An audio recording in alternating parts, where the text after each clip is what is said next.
Hey there, guys. So this might seem like a bit of an odd message coming from me, but Spirit has asked me to share this with you. So I don't know what's going on. Don't shoot me. I'm just the messenger. Apparently, this is what I have to share for you today. So I hope you enjoy the message. So ever since I was a little girl, as long as I can remember, I had a big need to belong.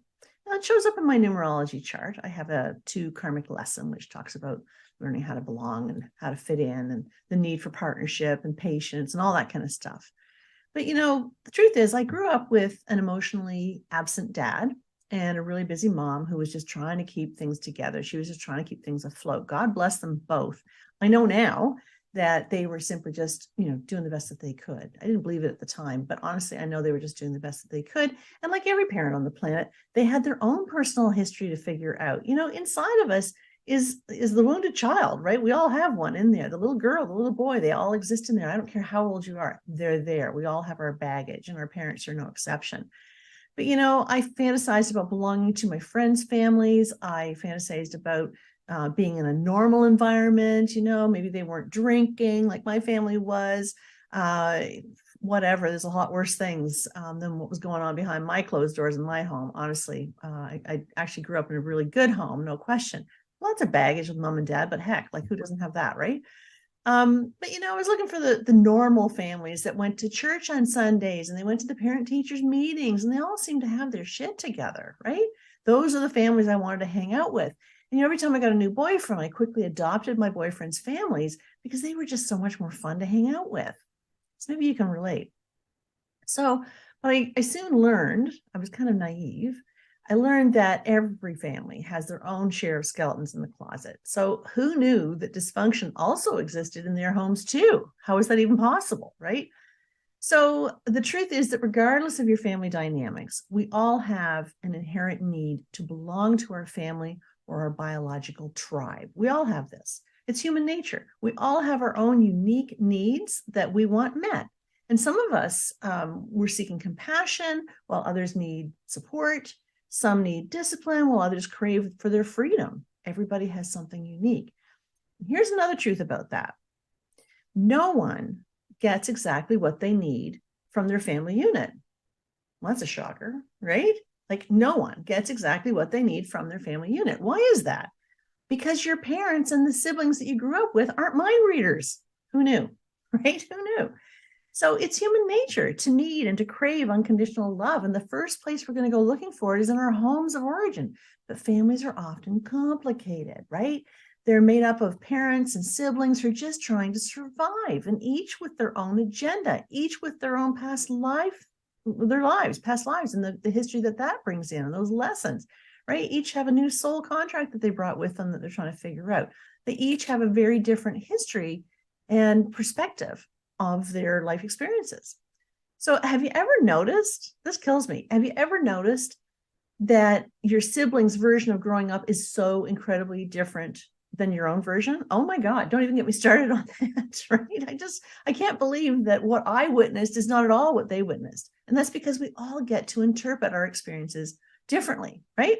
So difficult family dynamics can often cause us to flee from the drama, leaving us to find other sources of unconditional love. And that, my friends, is totally normal. Believe it or not, that's completely normal. So here's the thing. Maybe you didn't get what you needed from your family because maybe you didn't yet have enough life experiences to know what you needed as a child. I mean, needs change every day.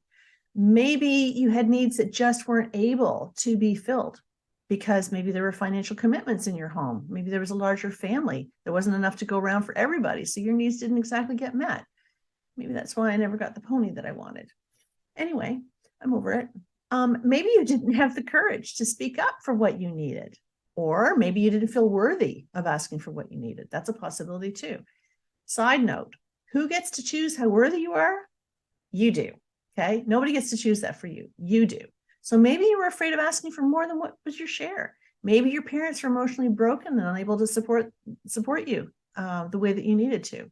And the list can go on and on and on. So here's the good news, right? So beyond our family of origin, we actually have a light family, okay? So just because you didn't get what you needed, as a child does not necessarily mean that you can't have your needs met as an adult. Having your needs met is your responsibility. It actually always was your responsibility, but like all kids, you're too busy believing that the universe is revolving around you, and then it was everyone else's responsibility to ensure that you were happy and that your needs were being met. And some very unhappy adults are still choosing to believe this to be true. It's pretty sad. I have discovered actually that rather than wallowing in the shortcomings of my family, I look for opportunities to show gratitude for the shortcomings, right? I look for the lesson. I look for the gift that came from the less than normal, what I thought was less than normal behavior in my home. My dad, as I said, was emotionally absent. He was an alcoholic. He was very broken. God bless him. I mean, he was very sensitive. He wasn't mean. He wasn't abusive, but he was removed, right? He didn't have anything to do with us kids. So, okay. So through his absence, I learned how to be empathetic to his story. You know, I started to see the autonomy between us. I started to see his story and to see that he too had a less than perfect family history. My gosh, what he came from was rough, right? And that was a shocker to me when I finally learned that. But empathy is what I learned. And empathy is hugely important to the work that I do now. So I want to say thank you to my dad for being emotionally absent, because that really helped to further me along in my own personal development. So atypical families come together to learn various lessons from one another, and many of those lessons are freaking tough.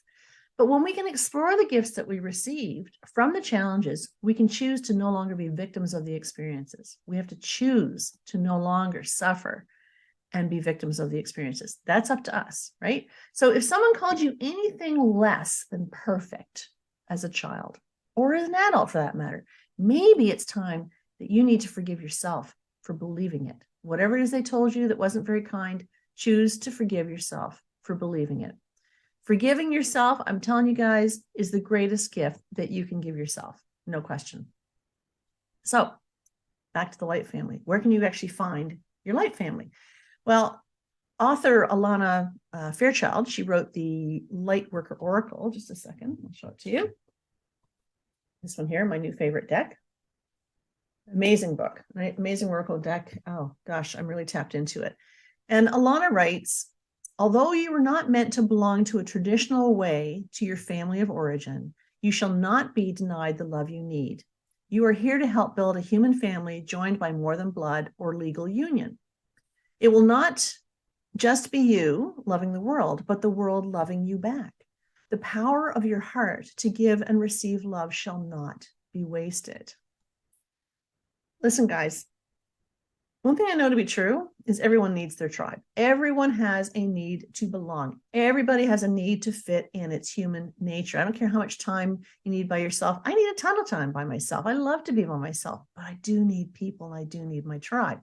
If you can't find a tribe, start one, right? If you haven't successfully found a place to hang out with like-minded people, start one. I did. I created the Clarity Seekers community. It's on my website. You can check it out at AnnPerryNumerologist.com, because I wanted to support and be supported by a like-minded group of people, right? Like-minded group of seekers like myself. I'm always looking into things. I'm always inspired to be with others who are doing the same. So when we adopt a new soul family or tribe, we aren't denying our family of origin. Far from it. We're actually giving ourselves permission to be supported by a loving group that may not be blood related.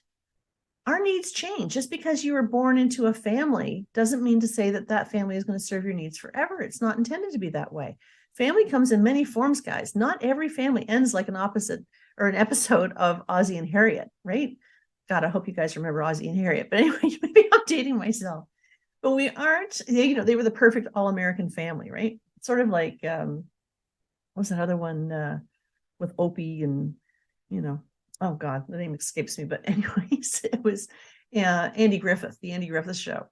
So with Aunt Bee and all the rest of them, life isn't like that. As the last time I checked. So we aren't all meant to have all of our needs met by our families. We are intended to grow beyond the parameters of our first family unit in search of who and what will help to satisfy our needs. So here's the deal. No one can know what you need. No one can satisfy your needs, right? It's up to you to reach out for what you need, right? Happiness is a choice. So right now, I want you guys to go put on your big girl panties, put on your big boy panties, and get on with it, right? Choose to be happy, choose to seek out the people that will help you, that will inspire you, that will help you to grow spiritually and otherwise. It's your job, right? This is what you're here for. I'm hoping that you are creating your best day ever. Thanks, guys. See you soon. Bye for now.